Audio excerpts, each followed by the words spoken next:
हरिओम. भगवद्गीता बोध. योगदास श्री जय गणेश जोशी यांनी केलेले निरूपण. अध्याय 11. विश्वरूप दर्शन योग. ओम श्री परमात्मने नमः. अथ एकादशोऽध्यायः. जय योगेश्वर. परम आत्म्याला नमस्कार. अध्याय 11. श्लोक क्रमांक 39. वायुर्यमोऽग्निर्वरुणः शशाङ्कः प्रजापतिस्त्वं प्रपितामहश्च. नमो नमस्तेस्तु सहस्रकृत्वा पुनश्च भूयोऽपि नमो नमस्ते. श्लोक क्रमांक 40. नमः पुरस्तादथ पृष्ठतस्ते. नमोऽस्तु ते सर्वत एव सर्व. अनन्तवीर्यामितविक्रमस्त्वं सर्वं समाप्नोषि ततोऽसि सर्वः.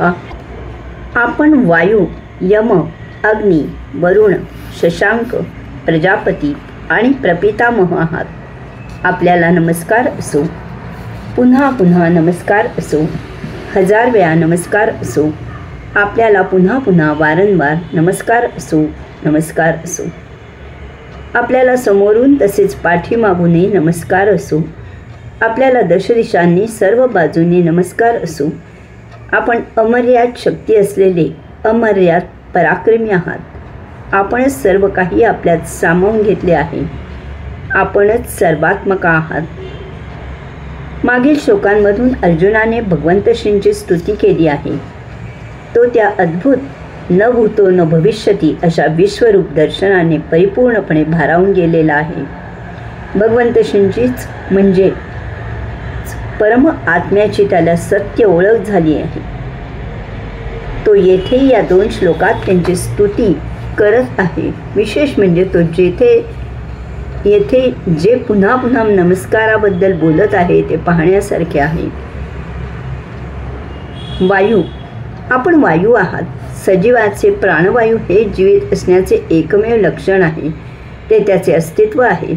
परमात्म्याच्या कृपेने हा प्राणवायू पहिले स्पंदन सुरू करतो आणि त्याच्याच मर्जीने शेवटचे स्पंदन होऊन ते बंद होते. पहिले किंवा शेवटचे अशी दोन्ही स्पंदने केवळ परमात्म्याच्याच मर्जीने होतात. वायूमधूनच आपतत्व निर्माण होते. पाण्याचे विभाजन केले तर आपल्याला हायड्रोजन आणि त्याच्या निम्मा ऑक्सिजन मिळतो. बाकी त्या पाण्यात काहीही नसते. परंतु मोठी गंमत अशी आहे की आपण जर हायड्रोजनचे 2 भाग आणि ऑक्सिजनचा 1 भाग एकमेकात मिसळला तर पाणी तयार होत नाही. कारण त्यांचा संयोग जुळवून आणणारे आत्मतत्व तेथे नसते. याचा अर्थ त्यांचा संयोग केवळ त्या परम तत्वामुळेच होऊन आपतत्व तयार होऊ शकते. याचा अर्थ वायूपासून आपल्याला मिळणारे आपल्याला अत्यावश्यक असलेले पाणी ही त्या परमात्म्याची विशेष कृपा आहे. अनेक प्राणी केवळ वायुभक्षण करून जगतात. योगाभ्यासाने वायुभक्षण करून मानवी जगू शकतो. केवळ वायुभक्षण करून घोर तपश्चर्या करणारे ऋषी होऊन गेले आहेत. आत्ता हिंदुस्थानात उत्तरेच्या बाजूला एक महिला गेली 60 वर्षे अन्न पाणी न घेता वायुभक्षण करून जगत आहे. तिने काहीही योगसाधना केलेली नाही. ही तिला जन्मतःच नैसर्गिक देणगी आहे. याचा अर्थ तिचे शरीर वायूपासून श्वास घेऊन जगायला आवश्यक ते अन्न पाण्याचे घटक मिळवित आहे. यम. यम याचा मूळ अर्थ धर्म असा आहे. यम पाळायचेच असतात. स्वधर्माने वागायचेच असते. त्याला काहीही पर्याय नसतो. योगाधिराज पातंजलींनी अहिंसा, सत्य, अस्तेय, ब्रह्मचर्य आणि अपरिग्रह असे 5 यम सांगितले आहेत. हे यम पाळण्यासाठी आपण जी बंधने घालून घेतो त्यांना नियम म्हणायचे. योगाधिराज पातंजलींनी शुद्धी, संतोष, तपस, स्वाध्याय आणि ईश्वर प्रणिधान असे 5 नियम सांगितले आहेत. धर्म म्हणजे प्रत्येकाने ज्याच्या त्याच्या सर्वतोपरी प्राप्त परिस्थितीप्रमाणे ज्याने त्याने करायचे नित्याचरण. हे ठराविक कालावधीने बदलत असते. कारण एका ठराविक कालावधीनंतर आपले संचित बदलल्यामुळे धर्मही बदलत असतो. परमात्मा प्रत्येकाला त्याचा धर्म त्या त्या वेळेनुसार ठरवून देतो. त्याप्रमाणे प्रत्येकाने त्याचा मोठ्या आनंदाने स्वीकार करावा आणि त्याप्रमाणे आचरण करावं आणि आपले संचित उपभोगून संपवून या सुंदर सृष्टीलीलेचा उपभोग घ्यावा आणि कैवल्यानंदी जीवन जगावे. हे यमधर्माचे जीवन प्रत्येकाच्या वाट्याला नित्य नियमित येत असते. आपण त्याचा आनंदाने स्वीकार करायचा असतो. जो बदल आपल्याला आपल्या वाट्याला येईल त्याचा स्वीकार करायचा असतो. परंतु आपण अशा जीवनाला देहादी इंद्रियांच्या भोगापवर्गतेच्या मोहामुळे विरोध करतो आणि त्यात बदल करायला जातो. आपले मन आपल्याला दगा देते. यामुळेच आपण सुखदुःखाच्या फेऱ्यात अडकतो आणि कैवल्यानंद गमावून बसतो. जीवन जगत असताना तो आपले संचित कसे संपवित आहे आणि त्यामुळे नवीन संचित कोणते निर्माण करत आहे याची नोंद यमधर्म करत असतो. त्याच्या या संचिताच्या जमा खर्चाच्या कामाला आपण चित्रगुप्ताची वही असे म्हणतो. शरीर त्यागानंतर यमधर्म आपल्या त्या जीवनाचे हे गुप्त चित्रीकरण पाहतो आणि त्याप्रमाणे आता नवीन जमा खर्चाने प्राप्त झालेले संचित उपभोगून संपवण्यास योग्य अशी योनी निवडून आपला पुढील जन्म होतो.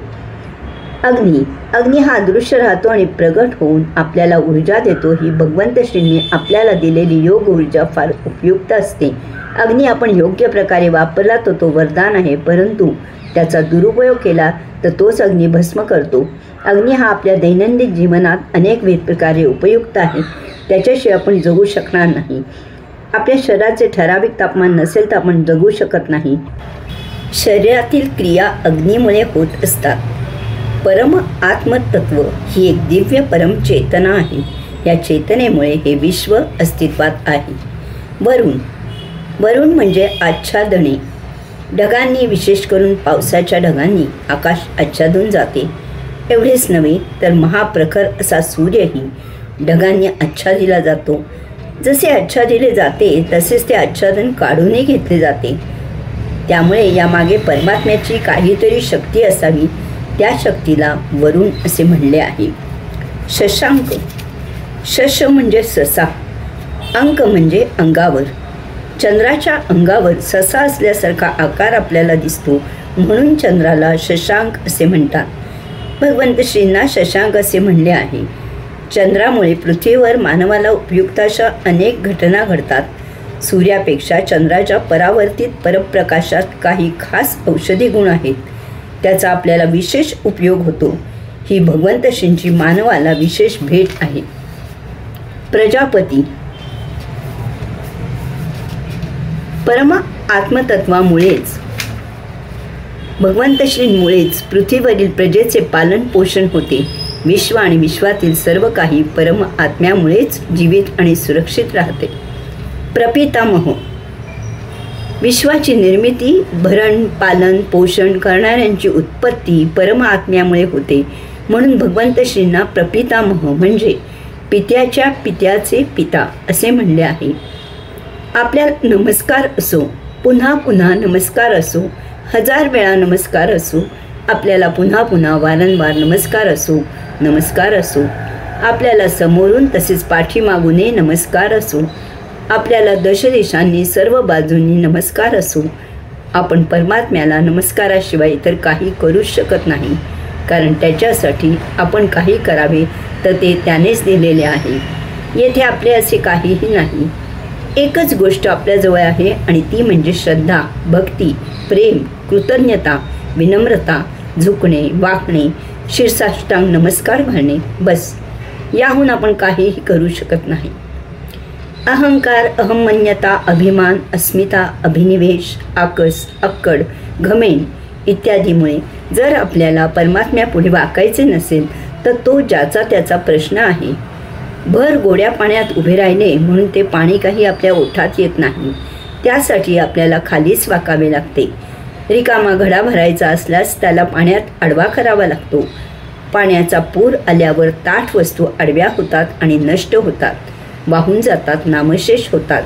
परंतु पूर आला असता स्वतःच आडवी होणारी लव्हाळी पूर ओसरला की पुन्हा उभारी घेतात. याचप्रमाणे आपण भर परमात्म्यात उभे आहोत हे ओळखावे, त्याच्या पुढे नतमस्तक व्हावे आणि कैवल्यानंदी जीवन जगावे. यासाठीच गुरुला कितीही गुरुदक्षिणा दिली तरी त्याच्या पुढे नतमस्तक होण्याची पद्धत आहे. कारण गुरु आपल्याला जे काही देतो ते या विश्वातील नसते. त्याची परतफेड भौतिक वस्तू जगताने होणारी नसते. भौतिक वस्तू म्हणजे गुरु जगावा, सुदृढ राहावा, आपल्याला त्याचा सहवास जास्त लाभावा यासाठी दिलेली भेट असते. त्याच्या ज्ञानाची कदर पगार दक्षिणा देऊन होत नाही. त्यासाठी त्याच्यापुढे श्रद्धेने झुकणे हाच एकमेव मार्ग आहे. यास तो अर्जुन पुन्हा पुन्हा शतशः 1000 वेळा नमस्कार करून नतमस्तक होत आहे. दशदिशांनी तो परमात्म्यापुढे नतमस्तक होत आहे. त्याला सन्मुख होऊन किंवा त्याच्याकडे पाठ करून कसेही जा, आपण परमात्म्याच्याच दरबारी रुजू होतो. अर्जुन परमात्म्याला सर्व बाजूने नमस्कार करत आहे. देवाला प्रदक्षिणा घालायची पद्धत आहे. प्रदक्षिणा घालताना देवाच्या मागे जाऊन पाठीलाही नमस्कार करायची पद्धत आहे. जेथे प्रदक्षिणा घालता येत नाही तेथे नमस्कार करत स्वतःभोवती गिरकी घ्यायची पद्धत आहे. आपण अमर्याद शक्ती असलेले अमर्याद पराक्रमी आहात. आपणच सर्व काही आपल्यात सामावून घेतले आहे. आपणच सर्वात्मक आहात. ओम योगेश्वरा आदि अनादि अनंता अजन्मा अरूपा परब्रह्मा परमात्म्या परमेश्वरा प्राणेश्वरा विश्वेश्वरा विधात्या विश्वनिर्मात्या शिवसुंदरा जगदोद्धारा जगदीशा जगन्नाथा जनार्दना निराकारा निर्विकारा निर्गुणी हृदयेश्वरा सर्वव्यापी सर्वसाक्षी सर्वेश्वरा भक्तवत्सला करुणाकरा कृपाळा दीनदयाळा दीनानाथा दयाळा दिव्य ज्योती, तूच एक सत्य आहेस. तूच एकमेव सत्य आहेस. तूच एकमेव परमसत्य आहेस. तुझ्याशिवाय इतर सर्व काही आभास आहे. तुझ्या दिव्य ज्योतीच्या दिव्य ज्ञान प्रकाशात साक्षात्काराचा मार्ग आमच्या चक्षूंना भावतो. तुझ्या दिव्य तेजाने प्राप्त झालेल्या ऊर्जेने आम्ही साक्षात्काराप्रत मार्गस्थ होतो. तुझ्या दिव्य वात्सल्याने साक्षात्कारी मार्ग सुकर होतो. तुझ्या अमृतवाणीने आमची इंद्रिय साक्षात्काराकडे आकृष्ट होतात. तुझ्या दिव्य लीलेने प्राप्त झालेला हा नरदेह तुझ्या साक्षात्कारी दिव्य दर्शनाने पावन होतो, योगमय होतो. हरिओम.